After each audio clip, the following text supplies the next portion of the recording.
Hello there and welcome back to another edition of the Hot Lap Classic Remastered. And this time we're taking a look at the 1996 TRD 3000 GT.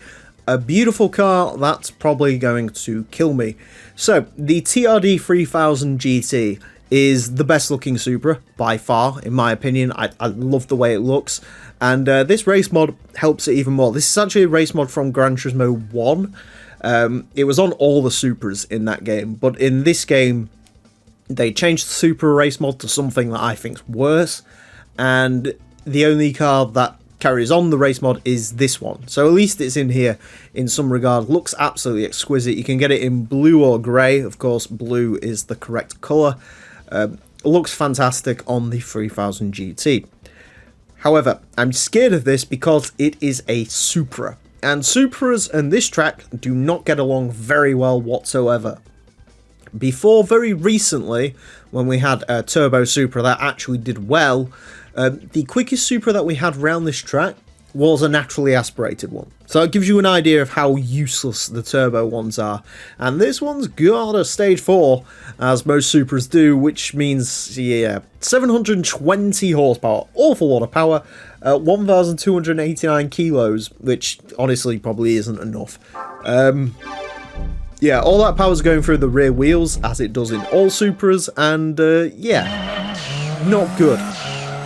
Anyway, to find out how not good it's going to be, it's going to get 6 laps of the Motorsports Land track in order to set the best time it possibly can. Our current leader is the Mitsubishi GTO LM Edition, set a time of 27.223. The TRD 3000 GT unlikely to beat that. So, here's a rundown of Supra times. We've had a Turbo Supra that actually did well. That set a time of 30.401, which does prove these cars can be quick if they're controllable. Then you've got a naturally aspirated car, 30.9 something or other. Then you've got a non-race modded turbo car that set a time of a 31.0. And then finally the Tom Supra, which has been the slowest Supra because that made like 740 horsepower and was completely undrivable. So that's at a 31.341. It's right down there with a RX-7 with a 4-speed automatic. So that gives you an idea of how undrivable these can be. Now, the bad news with this is it drives exactly how I would expect it to do, i.e. atrociously. The good thing with this is it only needs 1 lap. It only needs 1 lap to prove what it's made of, 30.730. To be honest, I'd probably take that to the bank, but we'll try and go a little bit quicker. That definitely is not near where the peak of this car can go. I have no doubt this could beat that 96 Supra. The problem is it isn't drivable. I mean, the other issue Supras have is not only do you have the big stage 4 turbo, which as you can see there just sort of kicks in at the top of the rev range and makes it very hard to drive, and you can't just, you know, short shift it because, well, you'll make no power, because that's how stage 4 turbos work. They make no power unless they're making all the power. Yeah. What was I saying? Oh yeah, they also seem to have some sort of like weird Gran Turismo 1-esque rear brake bias. We'll get one up for this final lap. Which does make them a little bit uncontrollable. So you can see, actual straight line speed, excellent. It's quicker than the GTO LM Edition in terms of straight line speed.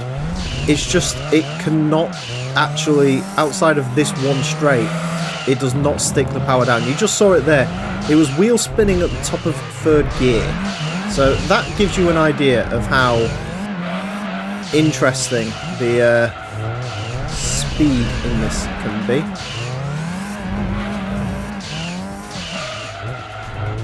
The worst part is there's definitely, like, that grass moment there probably cost it 0.1 of a second. This rear corner wasn't taken all that well, that's easily 0.2. I can identify all the places in which this is losing time, but I can't make it gain the time. It's just awful. It really is. They're difficult cars, these. They really are. Like I say, honestly, this is probably quicker than that other Supra RZ, but I can't get the lap out of it. And if I can't get the lap out of it, I can't, you know, there's no magic wand for this. It's just is what it is, which is a huge shame, but that's the way this cookie's gonna crumble.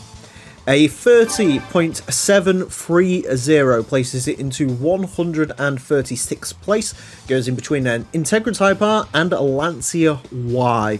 Y indeed.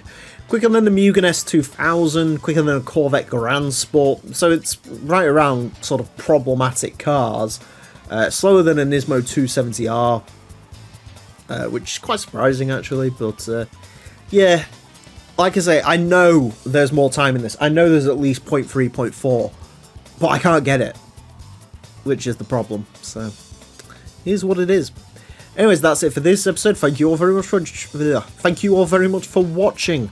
Join me next time when I'll be driving something completely different. Until then, farewell.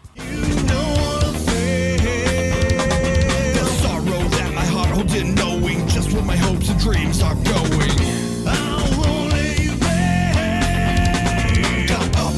That you are not part of. Eyes on the slit of your father with love.